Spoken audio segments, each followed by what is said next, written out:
We had a neighbor down the street that we had never met. She has a cat that Scarlett adores, and so we only knew her as Cubby's mom. And last summer, we actually got to, introduce ourselves. And we were out there for about an hour, and it got dark, and her porch light came on. And she said, "Is there something medically wrong with her eye?" She goes, "I think you need to get that checked." And I couldn't get home fast enough, and I called our eye doctor, and I said, "I see this." And he called me within 10 minutes. He goes, "I'll see you tomorrow." We went in, and it was the longest appointment. He didn't talk to us. He just looked at her, and we were there for about an hour. He said, "Well, I have an appointment for you next Wednesday with Spokane Eye Clinic." He goes, "I think she has a tumor." And we went in at, 1:32 in the afternoon, and we were the last people to leave. And I was like, yeah, that's not good when they give you something to read and say, "We'll be with you," and you're there for 4 hours waiting. And he's like, "We think she has this retinoblastoma. It's a cancer of the eye. It's deadly. It's bad. It's big. And she needs to be seen right away."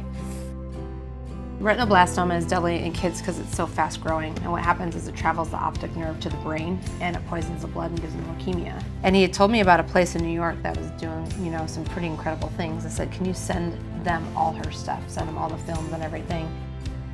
A week later, we were in New York. He just crafted a plan of what they wanted to do, and so they started intro arterial chemotherapy. And so we have been traveling back and forth to New York once a month doing intra-arterial chemotherapy and also intravitreal chemotherapy.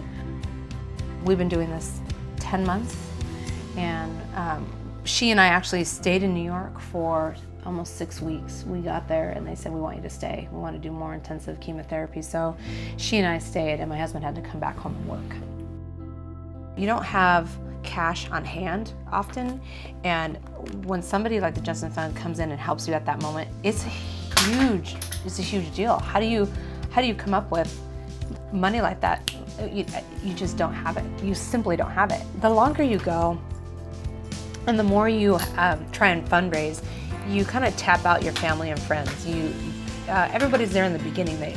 They want to help so much, but they have lives. They have their own children. They have their own illnesses, and they have their own worries and bills, and so you don't have those resources for long because they move on, and so you run out of places to look. I mean, there's just simply not that much out there, and so it means a great deal when you have a bill that's due in 2 days or your power gets turned off.